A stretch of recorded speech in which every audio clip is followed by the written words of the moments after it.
किसी गांव में घूमने के लिए गए और जो गांव में गए तो एक आश्चर्य देखा। वो आश्चर्य क्या था? आश्चर्य ये था कि एक महिला जोर जोर से रो रही थी। गुरुदेव को जिज्ञासा हो रही। कहा प्रहलाद चलो देखो ये महिला क्यों रो रही है। मेरे गुरुदेव गए और उसके बाद कहा देवी तुम क्यों रो रही हो? कहा महात्मा जी मैं कुम्हार की पत्नी हूँ और मैं क्या करूँ। ये आमा देख रहे हैं आप ना जो कि मटके लगा रहे हैं इसमें अभी आग लगेगी। लेकिन इसमें क्या हुआ कि एक मटके में एक बिल्ली ने बच्चा दे दिया है और मेरे पति ने कहा सर देवी मैं कहीं काम से जा रहा हूँ और आमे को पूरा बना करके आग लगा देना। मैं इसलिए रो रही हूँ कि महात्मा जी कि अगर मैं आग लगा दूं तो ये आग जलेगी, बिल्ली के बच्चे उसमें मर जाएंगे। आग न लगाऊं तो मटके सब कच्चे रह जाएंगे, सारे बच्चे भूखे मर जाएंगे। इसलिए मैं रो रही हूँ, मैं क्या करूं? नारद जी ने कहा सुनो बंद करो आवागमन और लगा दो आग, मेरे साथ बैठो। प्रहलाद जी कहते हैं बच्चों मैं और गुरुदेव और वो कुम्हार की पत्नी आग लगाने के बाद पूरी रात हम लोग वहाँ भगवान नाम संस्मरण करते रहे। और अंत में क्या हुआ? अगले दिन जब आग ठंडा हुई गुरुदेव ने कहा देवी आमा को बोलो। तो मैंने ये देखा कि उसी मटके में मटका चारों तरफ लाल हो गया था, पक गया था, लेकिन बिल्ली के बच्चे उसी में आपस में किलोल कर रहे थे। मैंने देखा भगवत कृपा, बोलिए भगवान नारायण की। मैंने ये चमत्कार देखा। बच्चों तो तुम डरो मत, मेरे साथ चलो। और जब मौका मिला तो प्रहलाद के साथ सारे बच्चे गोविंद मेरो है, गोपाल मेरो है, ऐसा करके नृत्य करने लगे। गुरुदेव आए, गुरुदेव ने देखा एक बच्चे को ऐसे छू दिया। गुरुदेव भी नृत्य करने लगे, गोविंद मेरो है, गोपाल मेरो है, भाग्य बिहारी नंदलाल मेरो है, ऐसा गीत करके नृत्य होने लगा। अब सारा विद्यालय के सारे बच्चे गुरुदेव और भी जो कार्यकर्ता थे सब कीर्तन करके नृत्य करने लगे। किसी ने दौड़ करके हिरण्याकश्यपु से बताया महाराज आज तो चल करके देखो। हिरण्याकश्यपु ने आकर के देखा तो स्तब्ध रह गया और स्तब्ध रह गया कि जोर से गर्जना की, बड़े जोर से गर्जना की, ये क्या हो रहा है? सारे बच्चे भयते स्तब्ध, मानो स्टेचू बन गए, मूर्ति जिनका हाथ कमर पर था, सिर पर था, वो ऐसे ही खड़े हो गए। प्रहलाद की तरफ देखा, टूटे प्रहलाद, ये पिताजी आ गए। प्रहलाद ने इशारे में कहा सुनो शुरू करो कीर्तन, जो होगा तो देखा जाएगा। बड़ी जोर से डांट लगाई। सारे प्रहलाद निश्चित ही तुझे आज मार दूंगा। कहा पिताजी तुम कुछ भी नहीं कर सकते, तुझे ब्रह्मा जी का वरदान है ना? कहा हाँ। तो कहा सुनो ब्रह्मा जी को वरदान देने की शक्ति कौन देता है पता है? जिस ब्रह्मा ने तुझे वरदान दिया है उस ब्रह्मा को वरदान देने की शक्ति मेरे नारायण ने दिया है। कहाँ है तुम्हारा नारायण? प्रहलाद ने कहा पिताजी चश्मा बदलो, चश्मा बदलो, मेरा नारायण यही है। कहा कहाँ है? कहा पिताजी ये बोलो कहाँ नहीं है? मेरा नारायण कहाँ नहीं है? हरिव्यापक सर्वत्र समाना, मेरा वासुदेव तो जर्रे जर्रे में है। महाराष्ट्र में एक बार संतों की सभा हुई और संतों की सभा में ये निश्चित करना था कि वहाँ संतों की परीक्षा थी कि ये पक्का है कि ये कच्चा है। और परीक्षक था चंगाबाई और गोरा कुम्हार, चंगाबाई और गोरा कुम्हार यही परीक्षा लेते संतों। और जब संतों की सभा हुई तो नामदेव को भी आना पड़ा। अब नामदेव के बारे में आप लोग जानते हैं, महाराष्ट्र के संत हैं, सीधे भगवान से बातें करते थे। उनको ये व्यवहार अच्छा नहीं लगा कि मुझे भी परीक्षा देनी पड़ेगी। संतों की सभा लगी थी, चंगाबाई जाती, एक ऐसे सिर पर थप्पी लगाती, गोरा कुम्हार बोलता कि ये पक्का है तो अलग बैठ जाता, और किसी को कहता ये कच्चा है वो उसी जगह बैठा रहता। जब नामदेव का नंबर आया तो नामदेव को ये बात जमी नहीं, अच्छा नहीं लगा। तो जब ही चंगाबाई ने एक चटाक लगाई और वो लगाते ही गोरा कुम्हार ने कहा कि चंगाबाई नामदेव अभी कच्चा है। सभा विसर्जित हो गई। नामदेव तो क्रोध में भूने हुए थे, जले हुए थे, जाकर के कहा अरे विठ्ठलनाथ तुझे यही करवाना था, पूरे संत समाज में मेरी आज बेइज्जती करवाई। विठ्ठल भगवान की मूर्ति बोल उठी, हाँ हाँ नामदेव अभी तो कच्चा है। कहा नामदेव चले जाओ, एक संत है विशोआ खेचर, विशोआ खेचर महाराष्ट्र का संत है। अब जब नामदेव गए विशोआ खेचर के पास तो विशोआ खेचर अपने पैर को शिवलिंग के ऊपर रख करके लेटा हुआ था। नामदेव गए, देखा, बड़ा क्रोध आया, अरे विशोआ तुझे शर्म नहीं आती, अपने पैर को शिव जी के लिंग पर मूर्ति पर रख करके सो रहे हो। विशोआ ने कहा नामदेव जहाँ शिव जी का लिंग नहीं है वहाँ मेरा पैर रख दो। अब दोनों पैर नामदेव उठाए, जहाँ रखना चाहते हैं वहीं शिव जी। पूरे मंदिर के परिसर में दोनों पैर पकड़ करके नामदेव विशोआ को खींचते चले गए, जहाँ रखते हैं वहीं शिवलिंग। विशोआ के चरणों में गिर गए नामदेव।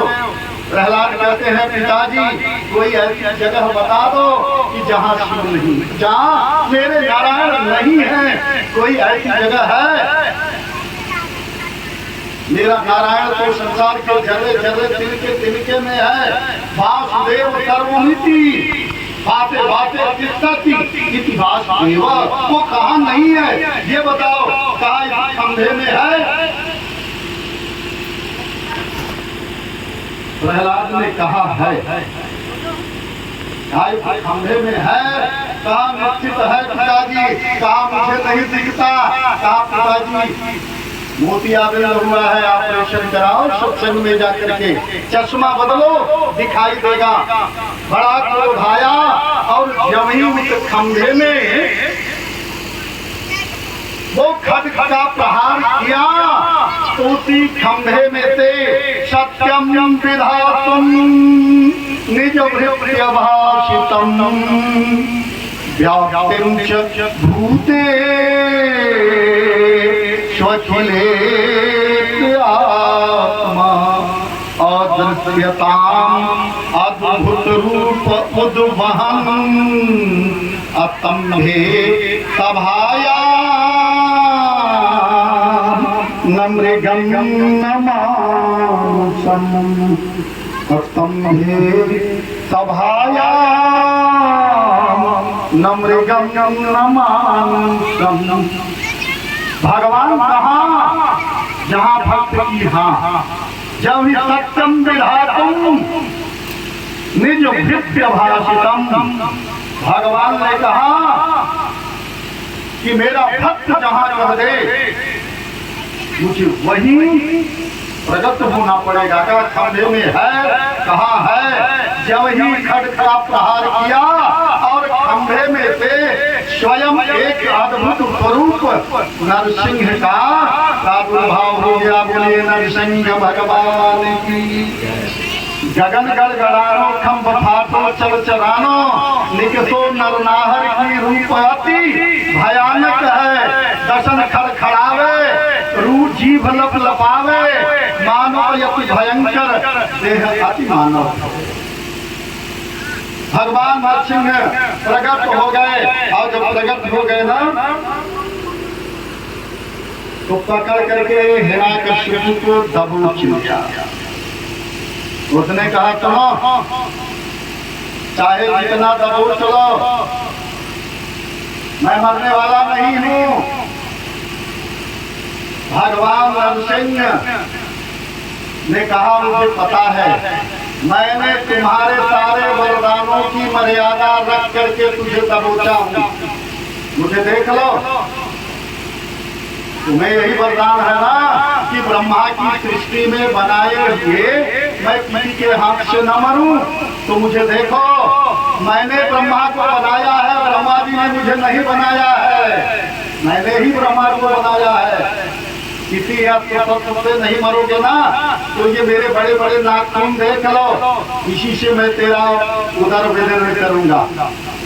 अरे और है, कहा सुनो, देखो मुझे, मैं कहाँ खड़ा हूँ, न मैं अंदर हूँ न बाहर हूँ, बीच देवढ़ी पर बैठा हूँ, और न दिन है न रात है।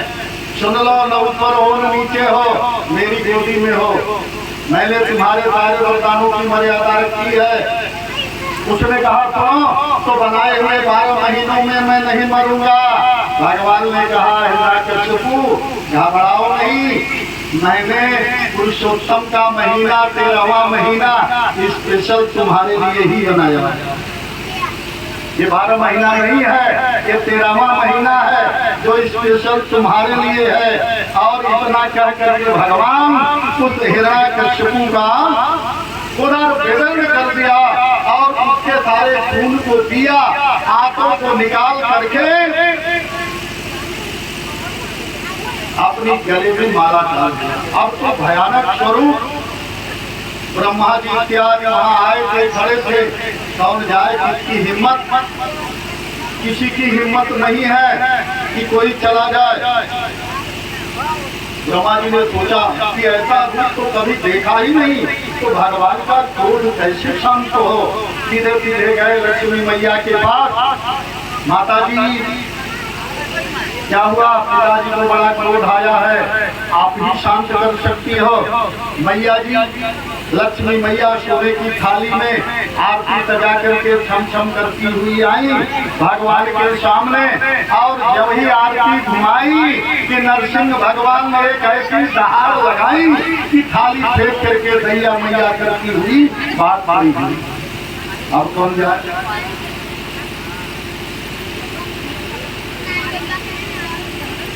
सब देवताओं की दृष्टि प्रहलाद के ऊपर पड़ी। ब्रह्मा जी ने कहा बेटा प्रहलाद, तुम ही जा करके, केवल तुम ही जा करके इनकी क्रोध को थोड़ा सा शांत कर सकते हो। तो प्रहलाद गया और नरसिंह भगवान के चरणों में गिर गया। सुखदेव जी कहते हैं परीक्षित, स्वाद मूले पतितम तमर्भकम, अर्भक माने बालक। प्रहलाद गया, भगवान की चरणों में गिर गया। अब भगवान की कृपा शक्ति कहाँ रहती है? भगवान की कृपा शक्ति कहाँ रहती है? भगवान के चरणों में। प्रहलाद ने भगवान के मुख की तरफ नहीं देखा, जाकर के चरणों में गिर गया, और जब गिर गया तो उसकी कृपा शक्ति जागृत हो गई। विलोक्य देवम कृपया जहार, गोदी में उठा लिया, और गोदी में उठा करके अपनी जीभ से प्रहलाद को चाटने लगे। भगवान का क्या नाम है?